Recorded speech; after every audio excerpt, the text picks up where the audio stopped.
শেখ হাসিনার জাউরা লীগের প্ল্যান ছিল 1 লক্ষ গ্যাস বেলুন সার্ভে ঢাকা সিটিতে। প্রধান উপদেষ্টার বাসভবন সহ সংসদ ভবন সহ গুরুত্বপূর্ণ জায়গাতে তারা 1 লক্ষ গ্যাস বেলুন ছেড়ে ঢাকায় আতঙ্ক সৃষ্টি করবে, এই তথ্য পেয়ে গিয়েছে আমাদের গোয়েন্দা সংস্থা ডিবি। বিএনপি চাইবে আওয়ামী লীগকে ধ্বংস করে দিতে, আওয়ামী লীগকে মাইনা নিবে না। এই যে 13 তারিখে লকডাউন করবে বলছে না, দেখবেন বিএনপির ছাত্র দল রাস্তায় নেমে যাবে ভাই।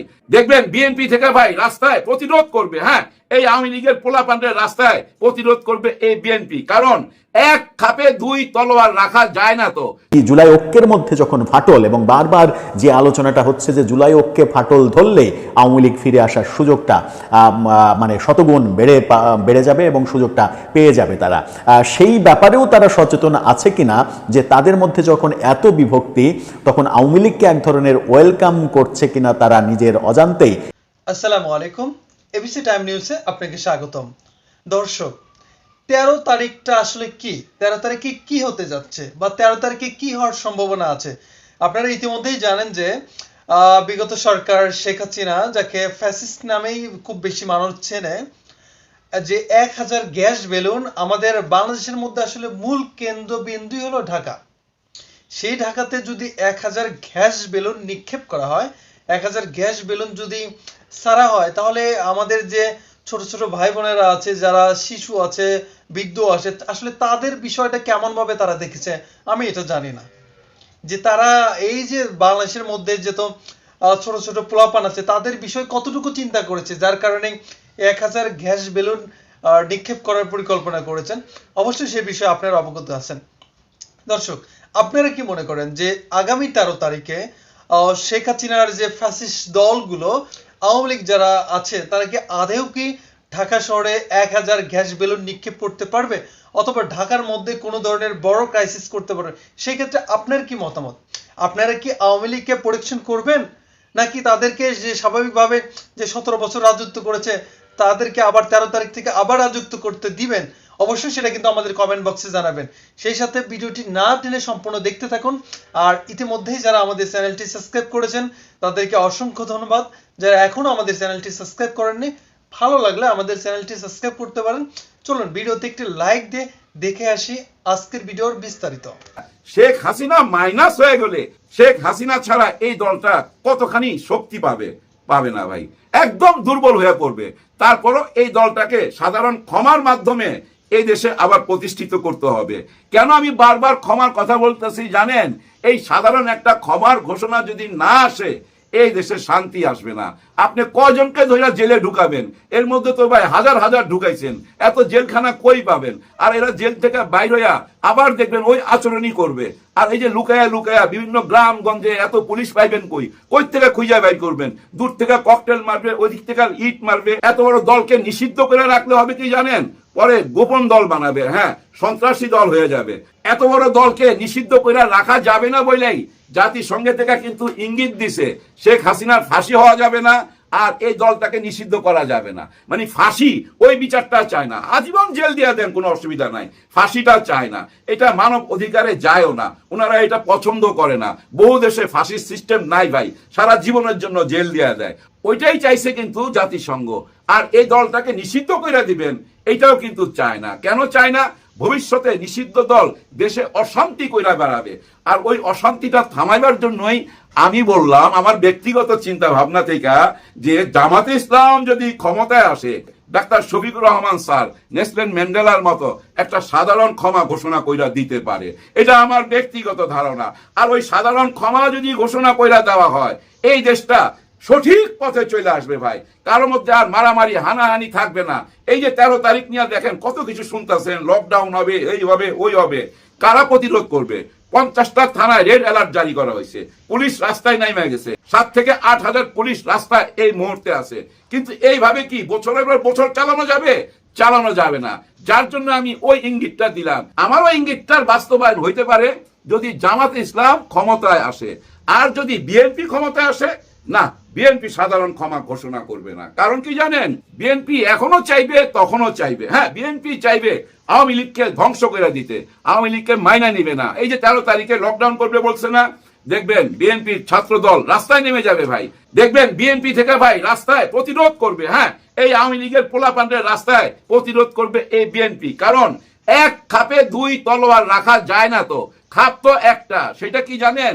৭১-এর খাপ, স্বাধীনতার খাপ। ৭১-এর স্বাধীনতার তো খাপ একটাই, ওই এক খাপের মধ্যে দুইটা তলোয়ার ঢুকানো যাবে না, একটা তলোয়ার ঢুকানো যাবে।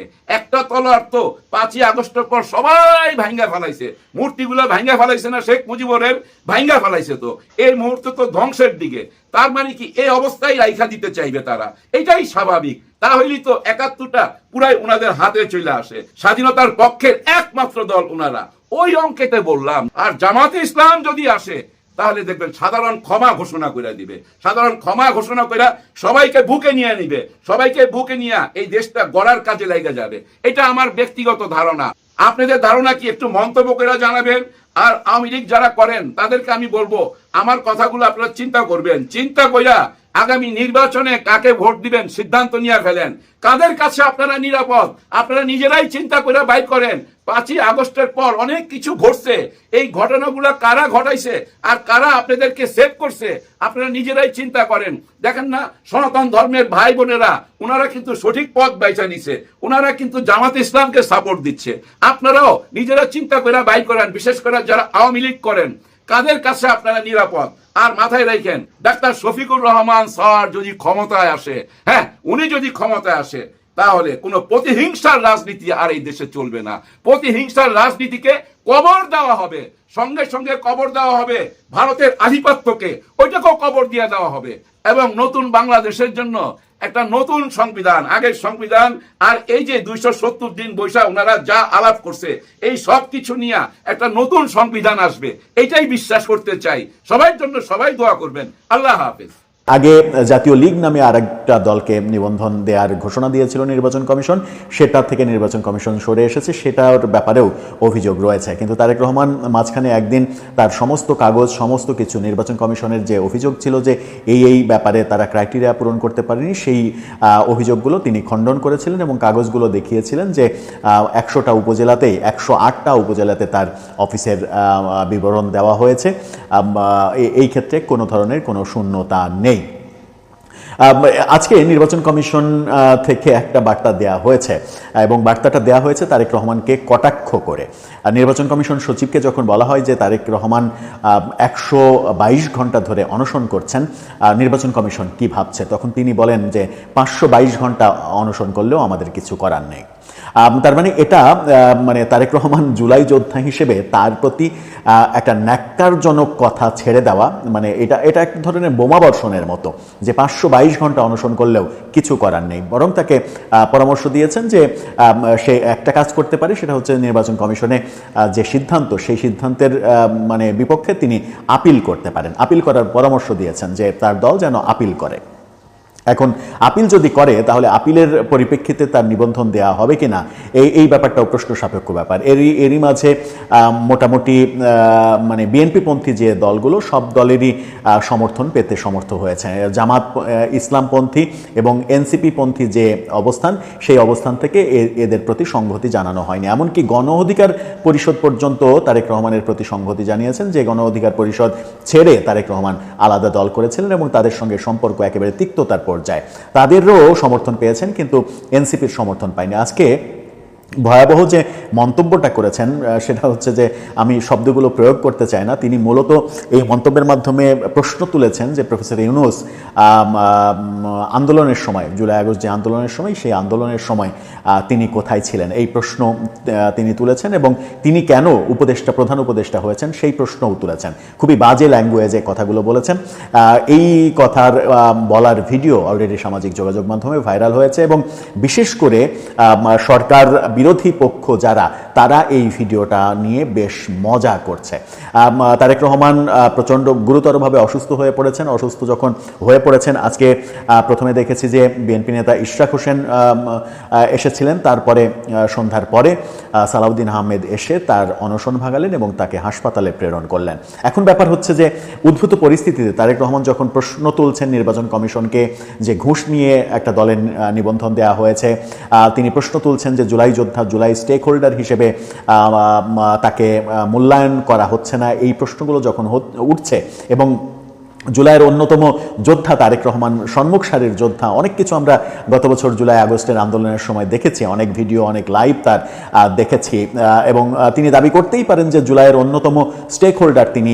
এনসিপির বেলায় সরকার মানে সব কিছু উজাড় করে যদি দিতে পারে তাহলে তারেক রহমানের বেলায় কেন দেবে না? এর কারণ কি একটাই, যে তারেক সম্প্রতি সরকারের প্রচণ্ড সমালোচনা করে এবং এনসিপির প্রচণ্ড সমালোচনা করে। এই কারণেই কি তারেক রহমানের উপরে ক্ষোভ এক ধরনের সরকারের? এবং তারেক রহমান যে ধরনের সমালোচনা করেন সেই সমালোচনায় এরকম কথাও আমরা উঠে আসতে দেখেছি যে মানে আওয়ামী লীগকে নিষিদ্ধ করা, মানে নির্বাহী আদেশে নিষিদ্ধ করা, এটা ঠিক হয়নি, এটার বিরুদ্ধে তিনি মানে সোচ্চার প্রতিবাদ করেছেন এবং আওয়ামী লীগ কোনো মানে ফেলনা কিছু নয়, আওয়ামী লীগ আবার ফিরে আসবে, এই সব কর্মকাণ্ডের কারণেই ফিরে আসবে। সরকারের নানা কর্মকাণ্ডের সমালোচনা করা, এনসিপি নেতাদের সমালোচনা করা, একেবারে নাম ধরে ধরে আসিফ মাহমুদ সজীব ভুঁইয়া উপদেষ্টার সহ আরো অনেকের সমালোচনা করা, এই ব্যাপারগুলোর কারণেই কি তারা মোটামুটি মোটা দাগে খেপেছে? এবং সম্প্রতি তিনি এবি পার্টির সাধারণ সম্পাদক ব্যারিস্টার ফুয়াদের সম্পর্কে খুবই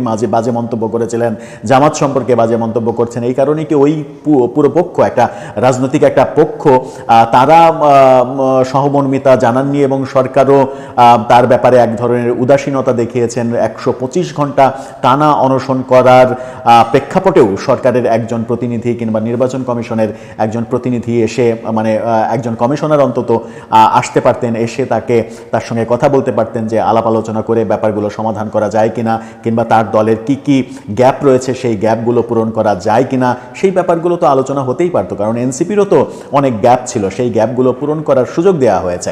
তো তাহলে মানে একই জুলাই আন্দোলনের স্টেক হোল্ডার হিসেবে এনসিপি এত সুযোগ সুবিধা পাবে, জুলাই পদযাত্রাতে দেশের সমস্ত আইন শৃঙ্খলা বাহিনীকে তাদের নিরাপত্তা কাজে ব্যবহার করা হবে, গোপালগঞ্জ কাণ্ডের কারণে পুরো সেনাবাহিনী বিতর্কিত অবস্থার মধ্যে চলে যাবে, এরকম ঘটনা যখন ঘটবে তখন তারেক রহমান কেন অবহেলার শিকার হবেন? যে অবহেলার শিকার হয়ে প্রফেসর ইউনূসের মতো বিশ্ববরেণ্য একজন মানুষ সম্পর্কে খুবই বাজে মন্তব্য করেন তিনি, যেগুলো শুনলে দৃষ্টিকটু লাগে। এই ব্যাপারগুলো, এই মন্তব্যগুলো, যে তিনি আন্দোলনের সময় কোথায় ছিলেন, অর্থাৎ আন্দোলনের তিনি কেউ নন, তিনি কেন প্রধান উপদেষ্টার দায়িত্ব নিলেন, এই প্রশ্নগুলো, এবং খুবই মানে কি বলবো, যে আমি শব্দগুলো উচ্চারণ আগেই বলেছি যে শব্দগুলো উচ্চারণ করতে চাই না, উচ্চারণ করা ঠিকও নয়, কারণ প্রফেসর ইউনূস একজন বিশ্বখ্যাত, বিশ্ববরেণ্য মানুষ। তার মানে নাম নিয়ে যখন মানে আপনি সম্বোধন না করে অন্য কিছু সম্বোধন করে যখন মানে আক্রমণাত্মক কথা বলা হয়, তখন ব্যাপারগুলো খুব একটা শোভন মনে হয় না। এবং এখানে একটা ব্যাপার পরিষ্কার বোধহয় বোঝা যায় যে বৈষম্য বিরোধী আন্দোলন যারা করেছিলেন তাদের মধ্যেই, এবং সরকার বৈষম্য বিরোধী আন্দোলনেরই তো ফসল, সরকার এবং বৈষম্য বিরোধী আন্দোলনের পুরো স্টেক হোল্ডারদের মধ্যেই এক ধরনের বৈষম্য তৈরি করার মানে ব্যাপার এবং লক্ষণ এবং পরিষ্কার উদাহরণ আমরা দেখতে পাচ্ছি। এখন তাহলে কি হবে? বিএনপির কথাই তিনি অনশন ভাঙলেন, এরপরে কি নিবন্ধন না পেলেও তারেক রহমান কি মানে কোনো একটা আসন থেকে তিনি অন্তত তার দলের একজন হলেও মনোনয়ন পেতে যাচ্ছেন এবং মনোনয়ন পেয়ে তিনি এমপি নির্বাচিত হয়ে যাবেন বিএনপির কল্যাণে, নাকি ভিন্ন কোনো প্রেক্ষাপট আমরা দেখতেও পারি? দর্শক, আপনার কি মনে হয়? এই জুলাই ঐক্যের মধ্যে যখন ফাটল, এবং বারবার যে আলোচনাটা হচ্ছে যে জুলাই ঐক্যে ফাটল ধরলে আওয়ামী লীগ ফিরে আসার সুযোগটা মানে শতগুণ বেড়ে যাবে এবং সুযোগটা পেয়ে যাবে তারা, সেই ব্যাপারেও তারা সচেতন আছে কিনা যে তাদের মধ্যে যখন এত বিভক্তি, তখন আওয়ামী লীগকে এক ধরনের ওয়েলকাম করছে কিনা তারা নিজের অজান্তেই, কিংবা নিজেদের কর্মকৌশলের ভুলের কারণে, সেটাও একটা বড় বিষয়। আপনার মতামত জানিয়ে লিখতে পারেন।